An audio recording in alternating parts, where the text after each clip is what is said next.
नमस्कार, मेरा नाम है संजीव त्रिपाठी और हमारे संत श्रृंखला में आज हम जिस संत के बारे में आपको बताने जा रहे हैं उनका नाम है जगत गुरु शंकराचार्य। अद्वैत वेदांत दर्शन के प्रणेता एवं सनातन धर्म के संरक्षक व भारतवर्ष के चारों कोनों पर चार मठों के संस्थापक आदि शंकराचार्य विश्व प्रसिद्ध संत एवं दार्शनिक के रूप में जाने जाते हैं। इनके पिता शिव गुरु नामपुदी को विवाह के कई वर्षों बाद जब कोई संतान नहीं हुई तब उन्होंने अपनी पत्नी कामाक्षी देवी के साथ पुत्र प्राप्ति की कामना से भगवान शंकर की दीर्घ काल तक आराधना व पूजा करना आरंभ कर दिया। उनकी आराधना से प्रसन्न होकर भगवान शंकर ने इन्हें स्वप्न में दर्शन देते हुए वरदान मांगने हेतु कहा। तब शिव गुरु ने भगवान शंकर से एक दीर्घायु एवं सर्वज्ञ पुत्र की मांग की। उनकी इस मांग पर शंकर जी ने कहा, वत्स, दीर्घायु पुत्र सर्वज्ञ नहीं होगा और सर्वज्ञ पुत्र दीर्घायु नहीं होगा, अतः इनमें से किसी एक विकल्प के अनुसार वरदान मांगो। तब शिव गुरु ने पुनः विचार करके एक सर्वज्ञ पुत्र की प्राप्ति हेतु अपनी अंतिम इच्छा व्यक्त की। भगवान शिव जी ने तब तथास्तु कहते हुए उनसे कहा कि वत्स, तुम्हें सर्वज्ञ पुत्र की प्राप्ति होगी और मैं स्वयं तुम्हारे पुत्र के रूप में तुम्हारे यहाँ जन्म लूंगा। भगवान शिव के इस वरदान के फलस्वरूप इनका जन्म वैशाख शुक्ल पंचमी तिथि सन 788 ईस्वी में केरल प्रांत के कलारी गांव के एक ब्राह्मण परिवार में हुआ। यह अपने माता पिता की एकमात्र संतान थे। इनकी माता का नाम कामाक्षी देवी था। जन्म के समय इनके मुख पर एक दिव्य कांति देखी गई। देवज ब्राह्मण ने इस बालक के मस्तक पर चक्र चिन्ह, ललाट पर नेत्र चिन्ह और स्कंध पर शूल चिन्ह देखकर इन्हें शिव का अवतार मानते हुए इनका नाम शंकर रख दिया। इनका जन्म ऐसे समय में हुआ था जब भारत में वैदिक धर्म लगभग क्षीण हो रहा था और बौद्ध धर्म का प्रसार संपूर्ण भारत में तेजी से हो चुका था। ऐसे समय में शंकर का आविर्भाव सनातन धर्म के उत्थान हेतु एक प्रकाश स्तंभ सिद्ध हुआ। इनके पिता शंकर को बाल्यावस्था से ही श्रेष्ठ संस्कार देना आरंभ कर दिया था। 3 वर्ष की अल्प आयु में इन्होंने मलयालम भाषा का पर्याप्त ज्ञान अर्जित कर लिया था। इनके पिता की इच्छा थी कि बालक शंकर संस्कृत भाषा का सम्यक ज्ञान प्राप्त कर उसमें पारंगत हो और धार्मिक संस्कार युक्त नैतिक शिक्षा ग्रहण करें, किंतु इनके शैशवावस्था में ही इनके पिता की मृत्यु हो जाने के कारण आगे की शिक्षा एवं लालन पालन का गुरुतर भार इनकी माता पर आ गया। शिव गुरु के एक मित्र विष्णु स्वामी ने एक दिन कामाक्षी से कहा कि भाभी, शिव गुरु ने शंकर में जैसे संस्कार डाले हैं उसी के अनुरूप इसकी आगे की शिक्षा दीक्षा देनी चाहिए। अलवाई नदी के तट पर ब्रह्मा स्वामी का गुरुकुल है, अतः वहीं पर इनकी शिक्षा ग्रहण करने की व्यवस्था करना उचित होगा। इस पर कामाक्षी ने कहा, भैया, मेरे पास एक ही बच्चा है, मैं इसे अपने पास रखूंगी। थोड़ा बहुत पढ़कर यही मंदिर में पुरोहिती करेगा, यही काफी है। विष्णु ने हंसकर कहा कि भैया होते तो वे आपकी बात से सहमत नहीं होते। तभी शंकर ने इसका समर्थन कर दिया। तब माता भी गुरुकुल भेजने को तैयार हो गई। 5 वर्ष की अवस्था में ही इनका यज्ञोपवीत संस्कार भी संपन्न करा दिया गया एवं तत्पश्चात इन्हें गुरुकुल शिक्षा ग्रहण करने हेतु भेज दिया गया। गुरुकुल में शिक्षार्जन कर रहे 7 वर्षीय बालक शंकर गुरुकुल के नियम के अनुपालन में भिक्षा मांगते हुए एक दिन किसी निर्धन ब्राह्मण के घर पहुंच गए। तब उस ब्राह्मण की पत्नी ने भिक्षा के रूप में इस बालक के हाथ पर एक आंवला रखते हुए अपनी विपन्नता से उन्हें अवगत कराया। यह सुनकर बालक शंकर का हृदय द्रवित हो गया और उन्होंने दया भाव से आर्त स्वर में मां महालक्ष्मी के स्त्रोत पढ़कर उसकी विपन्नता को दूर करने की प्रार्थना की। बालक की प्रार्थना से प्रसन्न होकर महालक्ष्मी ने उस गरीब ब्राह्मण के घर को धन धान्य से परिपूर्ण करते हुए उसके घर में सोने के आंवले की वर्षा कर दी। इस गरीब ब्राह्मण की विपन्नता को दूर करने का श्रेय जिसे मिला वह बालक शंकर ही था, जो आगे चलकर जगत गुरु शंकराचार्य के रूप में विश्वविख्यात हुआ। एक दिन शंकर अस्वस्थ थे। उसी दौरान भिक्षा मांगते हुए गुरुकुल से दूर किसी गांव के पास स्थित मंदिर के सामने मूर्छित हो गए। जब उनकी मूर्छा टूटी तब उन्होंने देखा कि कुछ लोग मंदिर में किसी आयोजन की तैयारी कर रहे हैं और अमोद प्रमोद तथा मांस मदिरा की भी व्यवस्था कर रहे हैं। यह देखकर शंकर का हृदय द्रवित हो गया और उन्होंने प्रतिज्ञा की कि जब तक देश की इस अनास्था व अंधविश्वास को समूल नष्ट नहीं कर देंगे वे चैन से नहीं बैठेंगे। बालक शंकर जन्म से ही असाधारण प्रतिभा के धनी थे, जिसके कारण प्रायः इनके गुरुजन भी यह देखकर आश्चर्यचकित हो जाते थे। अप्रितम प्रतिभा संपन्न शंकर ने 3 वर्षों में ही वेद, पुराण, उपनिषद, महाभारत, रामायण आदि ग्रंथों को कंठस्थ कर लिया था और गुरुकुल से वापस होकर अपनी माता के पास आ गए। शंकर की मातृ शक्ति इतनी प्रबल थी कि उनके अनुरोध पर आलबाई पूर्णा नदी, जो उनके घर से बहुत दूर बहती थी, को अपना मार्ग बदलकर उनके गांव कलाड़ी के निकट बहना पड़ा था। कलाड़ी के निकट बहना पड़ा था। एक ज्योतिषी ने इनकी जन्मपत्री देखकर बताया था कि इनकी अल्पायु में ही मृत्यु का योग बन रहा है। यह सुनकर इनकी माता ने इनके विवाह हेतु कई बार प्रयास किया, किंतु शंकर हमेशा गृहस्थी से दूर रहने का अपना संकल्प व्यक्त करते रहे। शंकर के संन्यास ग्रहण करने की खबर जब उस राज्य के राजा राजशेखर को मिली, तब वे उनके पास आए और उन्हें मंदिर की पुरोहिती का कार्य देने का प्रस्ताव कर दिया। किंतु शंकर ने प्रस्ताव को ठुकराते हुए उनसे कहा, राजन, संसार में जो बुद्धिमान लोग हैं उन्हें अपनी आवश्यकताएं सीमित करके समाज सेवा करनी चाहिए। विद्या, ज्ञान, सदाचार, न्याय, नैतिकता एवं धर्मनिष्ठा से सामाजिक जीवन ओतप्रोत रहे। स्वार्थ, कलह, कुटिलता से लोग बचे रहें। यह उत्तरदायित्व राजा का ही नहीं बल्कि उन व्यक्तियों का भी है जो प्रबुद्ध हैं। संन्यास ग्रहण करने की अपनी इच्छा जब इन्होंने अपनी माता के समक्ष प्रकट की, तब माता ने भी इनकार कर दिया। एक दिन शंकर पूर्णा नदी में स्नान कर रहे थे, तभी इन्हें किसी घड़ियाल ने पकड़ लिया और इन्होंने शोर मचाना शुरू किया। तब इनकी माता भी वहां पहुंच गई। माता को देखकर शंकर ने यह शर्त रखी कि यदि वह उन्हें संन्यास लेने की अनुमति दे दें तो वे घड़ियाल के मुख से बाहर आ सकते हैं। यह सुनकर माता जी ने उन्हें संन्यास ग्रहण करने की अनुमति दे दी। आचार्य शंकर के मन में संन्यास लेकर लोक सेवा की भावना और अधिक दृढ़ हो गई और वे 7 वर्ष की अल्पायु में ही संन्यास ग्रहण कर लिए और घर बार छोड़ दिया। आचार्य शंकर पद यात्रा करते हुए सर्वप्रथम नर्मदा नदी के तट पर स्थित ओंकारनाथ पहुंच गए, जहां उन्होंने गुरु गोविंद भगवत पाद से दीक्षा ली और वहीं पर योग की शिक्षा तथा अद्वैत ब्रह्मा का सम्यक ज्ञान प्राप्त किया। यहीं पर रहकर उन्होंने साधना भी आरंभ कर दी। शंकर वेदांत से काफी प्रभावित हुए और इसी की साधना ने उन्हें जगत गुरु शंकराचार्य बना दी। 3 वर्ष तक यहाँ पर अद्वैत तत्व की साधना करने के पश्चात अपने गुरु की आज्ञा लेकर काशी विश्वनाथ जी के दर्शन हेतु वे काशी, वर्तमान में वाराणसी, आ गए। काशी आते समय मार्ग में उनकी एक चांडाल से भेंट हुई, तो शंकर के शिष्यों ने उस चांडाल को मार्ग से हट जाने को कहा, पर वह मार्ग से नहीं हटा। अंत में शंकर ने स्वयं उसे मार्ग से हट जाने का अनुरोध किया।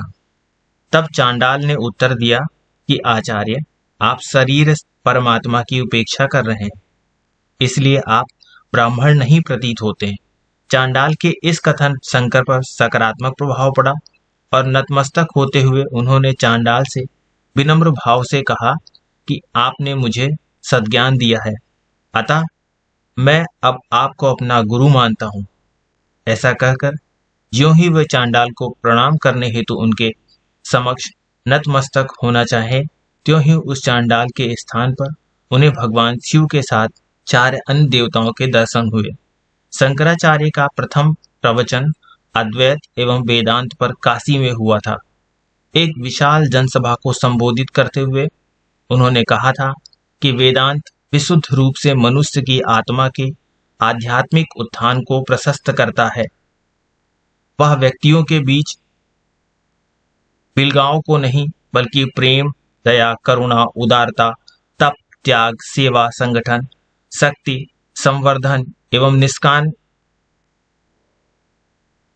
निष्काम भावना से धर्म कर्तव्यों के पालन की शिक्षा देता है। धर्म के नाम पर वर्ग, संप्रदाय और विभिन्न मत खड़े किए गए हैं। हिंदू जाति के पतन का यही कारण है।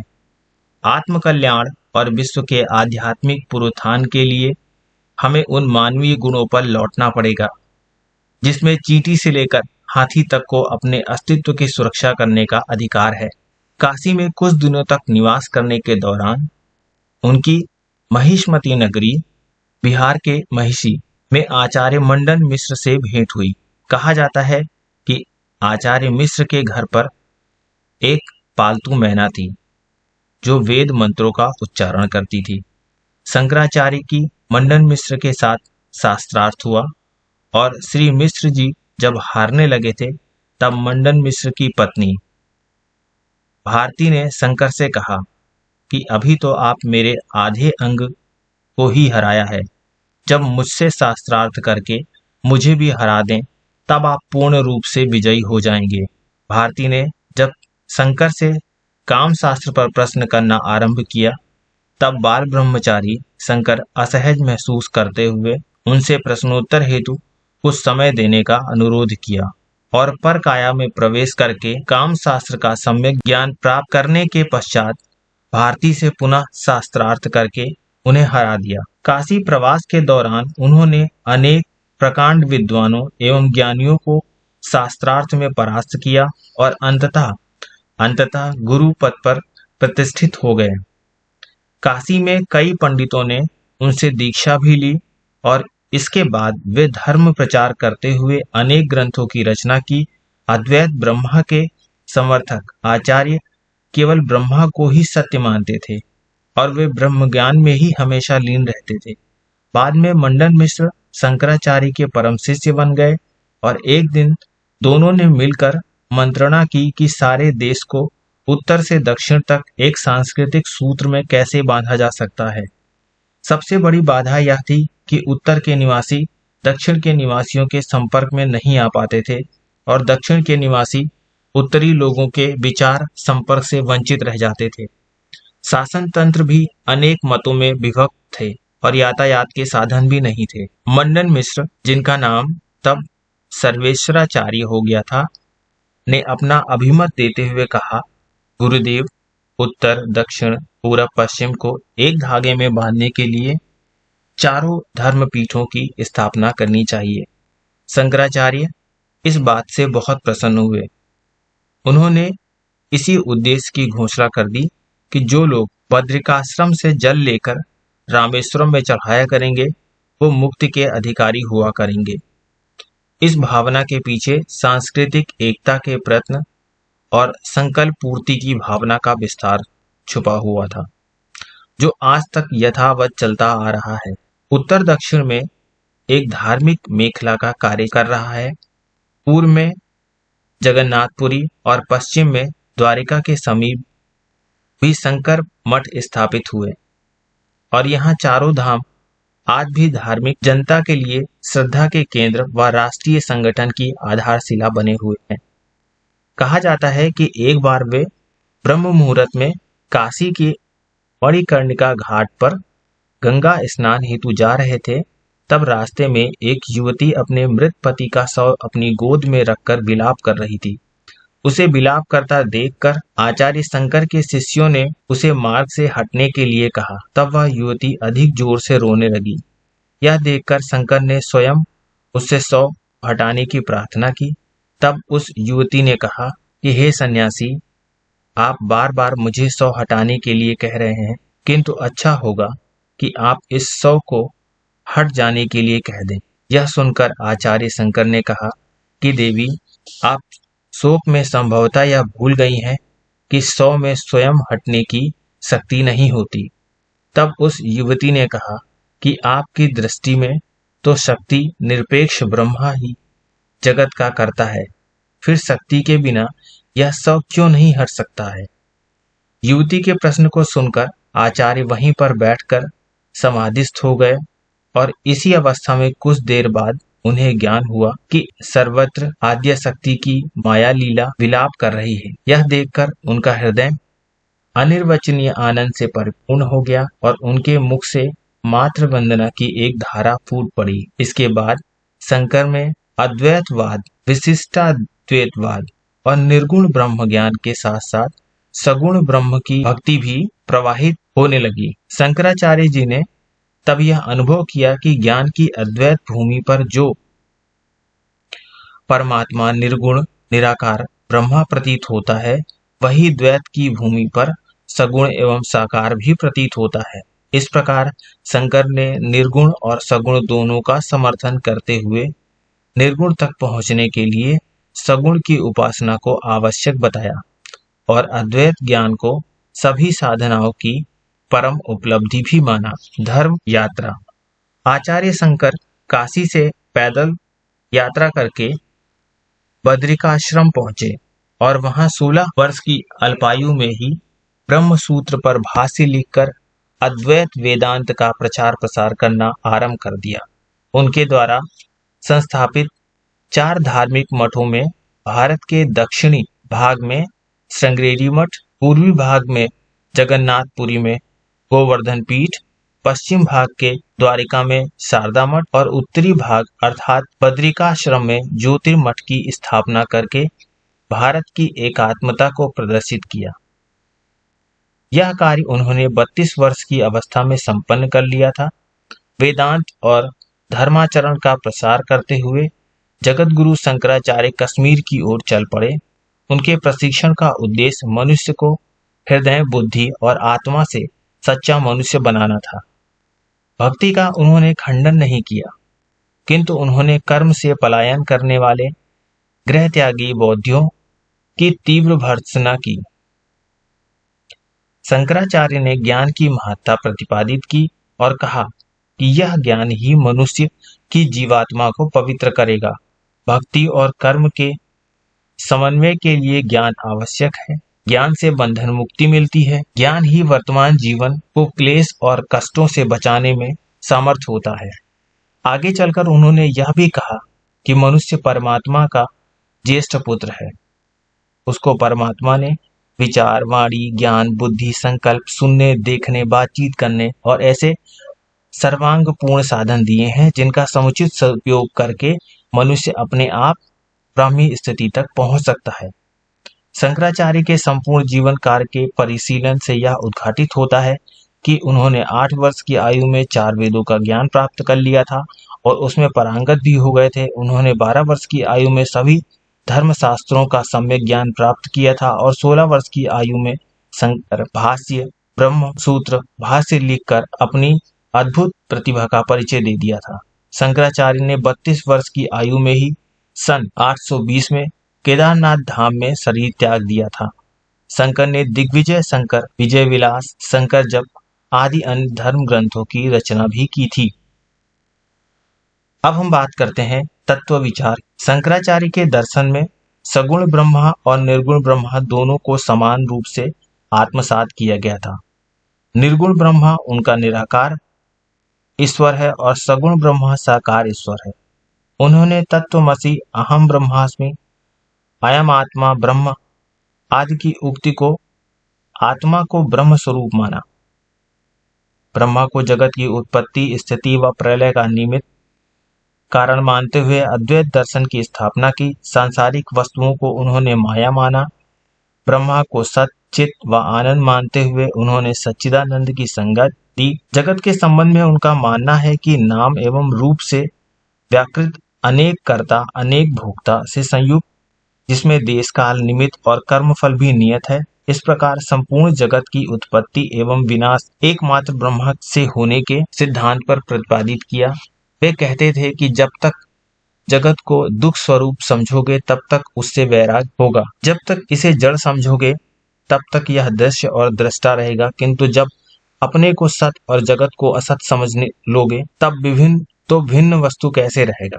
असत वस्तु अधिष्ठान से भिन्न नहीं रहती, संपूर्ण जगत अपनी आत्मा से भिन्न नहीं है। शंकराचार्य जी के अनुसार ज्ञानी व्यक्ति निषिद्ध कर्म नहीं करता, किंतु निषिद्ध कर्म से दोष जानकर उसका त्याग नहीं करता और विहित कर्म करता है, क्योंकि बालक के समान ज्ञानी की भी सहज प्रवृत्ति होती है। ज्ञान मार्ग के प्रमुख आचार्य एवं प्रचारक आदि शंकराचार्य, जिन्होंने अपने समग्र भाष्य में यही सिद्ध किया है कि जीव नाम का कोई पृथक तत्व नहीं है और ना तो माया नाम की कोई शक्ति है। जीव स्वयं ब्रह्मा है।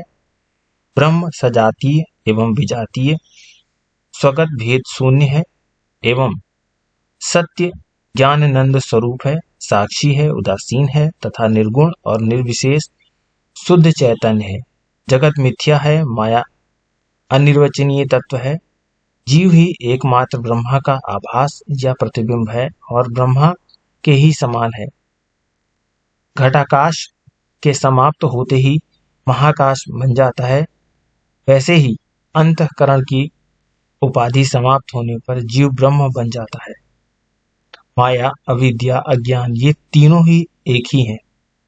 यही माया आश्रय करके नाना प्रकार के भ्रमात्मक कार्य करती है।